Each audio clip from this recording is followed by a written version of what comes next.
desk. Thank you, Freak. And I actually love the fact that you guys are calling out that Unicorns of Love, they could totally get back into the series, because I want to talk about a few things that we gave them flack for after the first game that they definitely improved on. Level 1s, we'll start there. They had more of a game plan here. The problem this time around was execution, and that it didn't actually materialize into anything. Yeah, they had the better level 1 that time. They realized, okay, they're going to keep trying to send Lucian, Nami top, because I think they really want to match the 2v2, so they're like sending their 2 top, or they kind of want the 2v1 for Mundo, and then allow Lucian to get the 1v1 on a Maokai so he can get really far ahead as kind of like a duelist. But after that, they didn't really capitalize on the dragon. You saw them try to go for that early dragon, but Millenium did a good job of realizing, hey, they're going to go for an early dragon, so let's just walk in. But Millenium had no vision, so if Unicorns of Love had just gotten vision, and then when they face checked in without like warding, they could have taken advantage of that instead of going straight for the dragon. Because when you have bottom side advantage of the map, it's really easy to gain control of the dragon side. You don't have to immediately rush the dragon, you have to kind of set up for it, and Unicorns of Love didn't really do that. And then when they went later on to put a lot of pressure top, like Elise was ganking top for Mundo, they didn't really capitalize and go for the dragons there. Yeah, exactly. So they've fixed part 1. Now, hopefully they can fix part 2 before game 3, because then we might see them in that situation that Zyrene was talking about and we're talking about, where they have an early lead, they are able to close them out because they're still playing from behind. And then it's this issue of dragon dancing and indecisiveness. So I want to immediately jump into our first replay, which is 20 minutes into the game, where we do see a bit of a dragon dance that results in a fight. I'll let you walk us through this one. Yeah, so the way Unicorns of Love have been playing these dragon fights is they just start it. They get the vision out, and then they don't try to go on them. They just kind of start it and wait for them to walk in. So then it turns into like these crazy dragon smite fights instead of getting the picks that they should be, and then it just turns into a bunch of chaos. Like Lee Sin just gets picked, they get the dragon, and then they just end up walking out. And you see this happening time and time again. Unicorns of Love just starting the dragon and not being properly set up for it and getting hugely punished for it. Yeah, with a Maokai, a Thresh, and a Lee Sin on the team, even Orianna as well with that Shockwave, if they were able to look at the vision that they have, if you look at the minimap right now, the vision they have is really deep. When Millennium's coming in to contest these dragons, I agree 100% that they should be looking for picks rather than, no, we're going to start this dragon, get it down into smite range, and then half of us are going to engage and half of us are going to stay on the dragon. You know, they could absolutely have turned a lot of these early dragon fights if they were more decisive in their shot calling. Yeah, the number one thing you want to do when you have all this vision around an objective is you know they're going to come for it. So then just set up for them and kill them. Right. They're going to walk right into you. And they have their vision is so good. They just need to take advantage of it. And we've yet to see that from them. And I'm really hoping they can turn it around. We did see, though, maybe a moment of realization for them. About 7 minutes later in the game, we're just going to go right into our second replay because it illustrates it. Unicorns of Love, I think for the first time, realized, well, let's stop trying to contest these dragon fights that we're not necessarily going to win, and instead we'll opt in for that trade because we are going to scale well, and ultimately we can actually just roll this out because what you'll see is Millenium is moving towards the dragon at this point, and Unicorns of Love says, you know what, we're just going to go mid lane. It's the best idea for us to go mid lane. Millenium now is forced into a moment of indecision, and they feel like they need to contest their mid turrets. It's going to pull Millenium up. Unicorns of Love is going to pull off to the side, and they actually get a fantastic pick off on Kerp, who's trying to flank them. It's going to result in a kill over here. And then off the back of this, they're going to end up taking the turret and the dragon.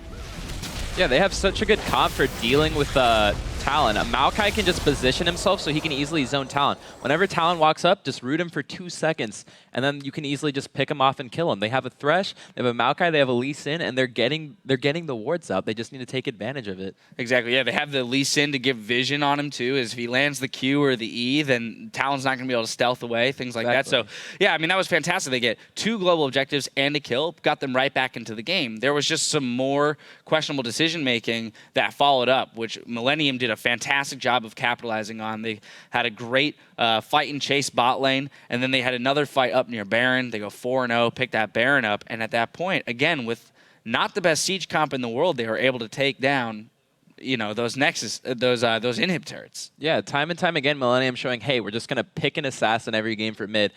Our wave clear is gonna be that good. We're gonna look to put pressure mid to get Talon ahead. always see the early games coming out from Elise, and then Unicorns of Love has the better draft again, and then they can just go for the siege because Talon wave clear isn't going to be enough to deal with an Ori sieging and a Tristana who has all that range when she levels up, and then a Maokai who can be the front line, and they're not really taking advantage of the fact that they have a better comp. Yeah, now looking at the next game, I'm not sure you can do much about the fact that Millenium is going to play Assassins because there's simply too many Assassins to ban them all out and pick them away, right? And so I think what needs to be done perhaps is we got to look to the jungler, right? We've got to get the jungler in there, especially against a champion like Talon, to get and pressure that mid lane and keep him down because it's the snowballing of the mid lane for Millenium that's allowing them the ability to push down these turrets without a siege comp. Yeah, exactly. Unicorns of Love need to realize that, hey, Curb, everything's going off the assassin mid. If he gets rolling, then they can get the pressure. They can push up. They can get the map control. So if Unicorns of Love gets all the vision mid, gets the pinks out, controls the early game from the assassin, doesn't allow him to get ahead, you have a ranged mid that you can just walk up with. You can literally Lee Sin Ori lane mid, force the other jungler to come mid because it's a Talon. He's not going to be able to defend the tower by himself. All right. Well, we'll see if they make those changes because I really do feel that Unicorns of Love stands to win. As Freak said, they could entirely go 3-0 in the next 3 games and pull out the victory. We are going to jump over to Twitter real quick and check in with what you guys have been saying as we asked you, which teams do you think will qualify for the LCS today and why? And here's what you had to say. At Lol Yamazuya said, I believe that Unicorns of Love can beat Millenium because love conquers all. Well, it hasn't really been conquering all yet, but I really think it still can, and I think they can still turn it around. We saw CLG do it down 0-2. I think Unicorns of Love can do it as well. The power, it all rests right here. Our next tweet comes from @SSuppress. As much as I love the name Unicorns of Love, this will be the year that no challenger team makes it. So they're not only saying in this series, but the next series as well. I actually think Team A, out of all the challenger teams, has the best chance to make it. So I'm actually pretty surprised that they said this. And I still think Unicorns of Love can make it back. Well, you're not alone because at Regilix, that's a tough one to say, Regilix, Team 8 will join the LCS because Cali Trolls will prove that top lane can carry an entire team. I don't really think one person can carry an entire team, but I definitely think Cali Trolls is a pretty good player, and I heard he does a lot of shot calling for the team, and I think if they come to play as a team, they'll do great, and I think Cali Trolls can do great things for them, so we'll see what happens. I don't know. I've seen you do a pretty damn good job of split pushing your way to victory in the top lane. Yeah, but I don't think he plays Nasus.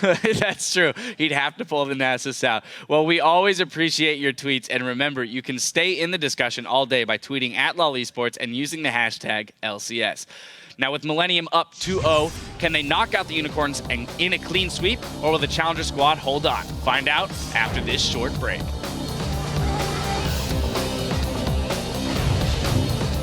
Freak was like, what do you think about Janna? I was like, Blitzcrank is better than Janna. And he was like, for real, what do you think about Janna? I'm like, Blitzcrank is better. Nice. So proud of himself. Good play, 300 health. In goes Curb, the jump back from Vardox, though Kevin nearly dead. Oh! Shockwave gets 2!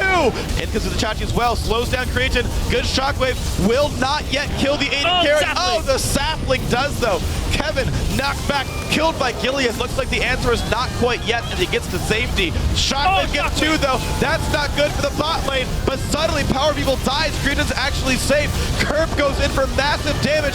Lanterns there doesn't mean too much for him though. They did pull the Creation, it doesn't matter. Down goes Power of Evil. Curb in the back lines. Vardox trying to kite him back. They do get the kill, but it's already a 2-for-1 so far.